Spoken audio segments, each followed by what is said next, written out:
Imagine the following scenario. You move into a new house with your family. The building seems weirdly familiar, even though you haven't been here before. There's a mysterious room nobody's allowed to enter, and you keep hearing sounds coming out of it that nobody else can hear. Oh, and don't forget to take your meds. Your older brother gets kidnapped and then reappears again after 19 days without an explanation. Something feels off. He seems different, like he's not the same person as before. He is acting suspiciously, lies about leaving the house at night, and his limp disappears when he thinks nobody's watching. At this point, you can probably guess where the story is going. Maybe you have a couple of theories. Except, whatever you think is happening is not what this movie is about. You're never going to guess the plot twist. Forgotten, a 2017 Korean movie, is intentionally letting you believe you understand what type of story this is, only to pull the rug from under your feet. This psychological thriller rarely gets recommended, and I want to talk about this movie because it deserves way more attention. It has everything a horror fan would want: a protagonist who cannot trust his own memories, a paranoid, suffocating atmosphere, and a complex, unpredictable story. What makes the writing in this movie fascinating is the fact that there is a ton of foreshadowing and clues for the audience to pick up on, but the plot still manages to subvert our expectations. I will be discussing the spoilers in great detail in this video, so if you haven't seen the movie yet, please watch it. It's on Netflix and I would highly recommend it. Okay, let's recap everything that happens after the brother comes back. Jin-sok, our protagonist, keeps having strange dreams and notices a lot of weird details that don't make any sense. His brother is clearly sneaking out at night but keeps denying it. The main character secretly follows him and witnesses him meeting up with the fake cops who were investigating his disappearance, and they seem to be in on the lie. The brother refuses to admit it and keeps gaslighting Jin-sok, but accidentally drops a hint that only confirms the suspicions. Later, the main character also overhears his mom's phone conversation, which proves that she is also an imposter. The whole family is not who they say they are. The protagonist is surrounded and panicking. He tries to escape and manages to end up at a police station where he can finally get some help. This is where the coolest plot twist of the movie is revealed. Turns out it is not 1997, it is 2017, and he is 41, not 21. The protagonist looks at himself in the mirror as he realizes that everything around him was fake. He runs back home to find some answers, where the imposters reveal that they are investigating a murder case that took place back in 97 in this room, and he is the main suspect. Because there is no proof he did it and torture didn't help, they come up with an insane and unnecessarily complicated plan to hypnotize Jin-sok using a strong sedative, which is what he has been taking all this time. Remember the beginning of the movie when he wakes up in the car feeling like something is off? Yeah, everything after that was under hypnosis. Did you see this plot twist coming? Because I didn't. Determined that he did not kill anyone, the protagonist is trying to escape again. There's a wild chase and then, BAM! The antagonists get into a car crash. Looks like our protagonist is safe.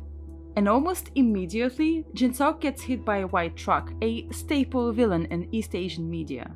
But wait, we're not done yet. There are more plot twists ahead of us.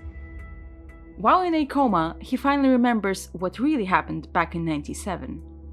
His family got into a car accident in which both the parents died, and his real brother fell into a coma. Jin-sok became depressed and desperate for money. Luckily, shady internet forums exist, and someone hires him as a hitman. All he needs to do is kill a woman, but he also ends up accidentally murdering her daughter. But there are 20 more minutes left in the movie. We need more plot twists. Turns out the guy who hired him to kill his own wife is the doctor who was treating his brother. What? Jin-seok then accidentally kills the doctor too and somehow gets away with it. He wakes up in the hospital for the final confrontation with his fake brother who, as you probably already figured out, is the boy from that murdered family, now all grown up looking for revenge.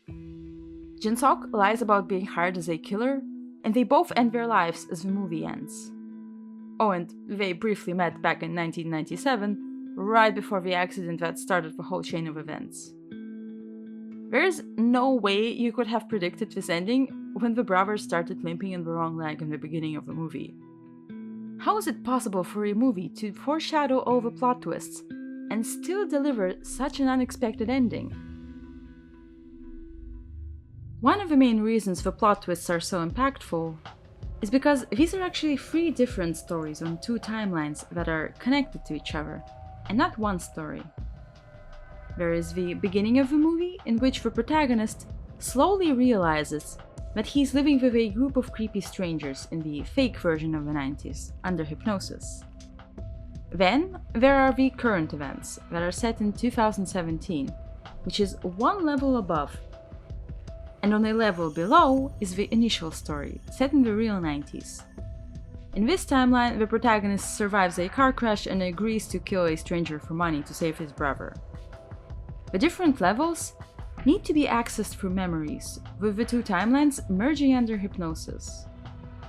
Forgotten is like a mix of Inception and Strangers from Hell, another twisted Korean psychological thriller that I already made a video about. This movie uses a lot of foreshadowing. The story is hinting at future events with clues that are explicit, but at the same time, subtle enough to not give away the ending. This narrative device is employed to make the plot twists feel more organic. For example, at the beginning of the movie, Jin-seok says that the house feels strangely familiar even though he has never seen it before. He can't shake the feeling of a distant memory. Then, there is a weird conversation with one of the men who works for the moving company. He curiously asks if this is really his older brother, drawing our attention to it. The parents keep reminding Jin-seok to take his meds, hinting at possible mental health problems. The pills he's taking are called the barbitol, a detail that the camera explicitly zooms in on several times. In the story, it's portrayed as an anxiety medication, but the use of barbitol is quite an unconventional choice for it. It is a very strong sedative that is used to treat insomnia and is not commonly prescribed these days.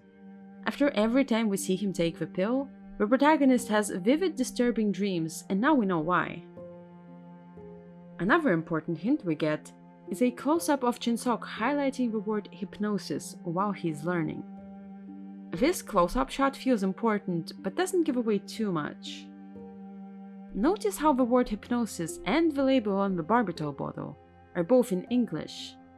This feels intentional, to make sure the international viewers definitely don't miss these clues. The dissociative amnesia diagnosis that the doctor gives to his fake brother is also a hint. In reality, the protagonist is the one who has it. Is this the movie foreshadowing the plot twist? Or are the strangers trying to nudge the protagonist into remembering what he forgot? Then we have the torture flashbacks and the fragments of the night of the murder. They are disjointed, but hint at the fact that there is more to the story than the protagonist wants to admit. In the most jarring jump cut of the movie, Jin-seok sees a scary woman standing over his bed, who turns out to be his murder victim. It all ties together into a neat bow by the end of the movie, and makes the story make sense. I think this movie is intentionally making you think you are a smart viewer who figured it all out. You noticed all the important details before the protagonist did, making you think you know where the story is going, which makes the plot twists more impactful. Jang Han-jun, the writer and director of this movie, is letting us have this moment, giving us super obvious clues. Aren't you a smart cookie for noticing that he did not take the pill in that super long shot? Or when the brother mentions the taxi even though the protagonist didn't say anything about it? I felt pretty smart for noticing it, and I feel like this was done intentionally. This movie is gaslighting the main character and the audience. These are all pretty obvious details that we are supposed to pick up on, but there are also many subtle clues that are used to create an eerie atmosphere. A lot of the visual language gives us understated hints.